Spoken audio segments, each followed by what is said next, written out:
गंगा के प्रवाह को समझने के लिए हम लोगों ने देवप्रयाग से लेकर हावड़ा तक मुख्य शहरों और निकटवर्ती एरिया से ग्राउंड वाटर का सैंपल लिया और उन सैंपलों का जब हम लोगों ने समस्थानिक विश्लेषण किया तो मुख्यतः हम लोगों ने गंगा को 3 मुख्य भागों में बांटा। एक देवप्रयाग से लेकर लगभग बिजनौर के आसपास तक, उसके बाद बिजनौर से लेकर बिहार उत्तर प्रदेश के सीमा तक,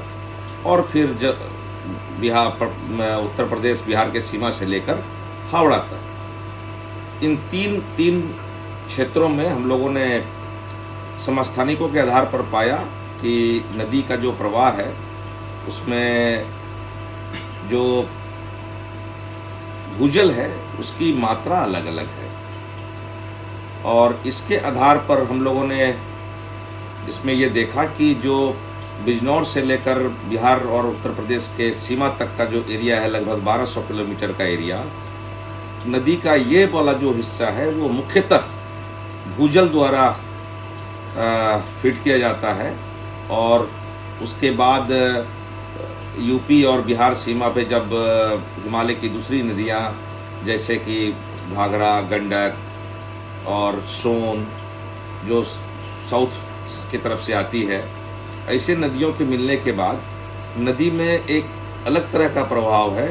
और उससे पहले एक अलग तरह का प्रभाव है। तो मुख्यतः जो बिजनौर से लेकर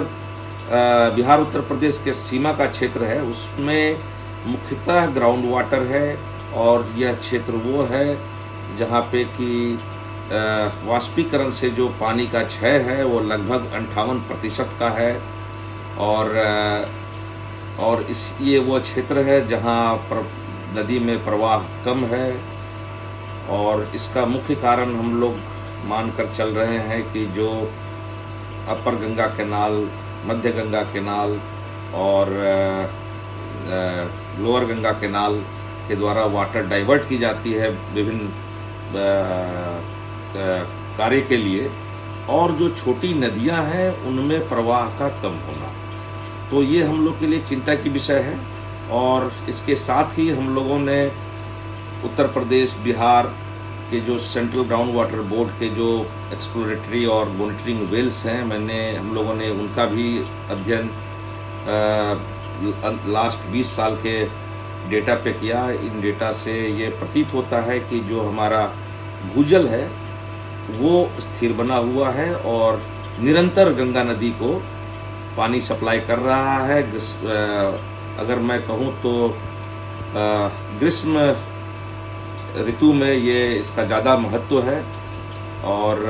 कुछ ही वेल ऐसे हैं जिनमें भूजल का स्तर कम हुए हैं, बाद बाकी 80% में ये मेंटेन्ड है। तो हमें भूजल को ज़्यादा संरक्षित करने पे और जो छोटी नदियां हैं उनके रिजुवेनेशन पे ज़्यादा ध्यान देना चाहिए, क्योंकि जो गंगा नदी का प्रवाह है इनमें ज़्यादा महत्वपूर्ण योगदान इन्हीं 2 सोर्सों का है। धन्यवाद।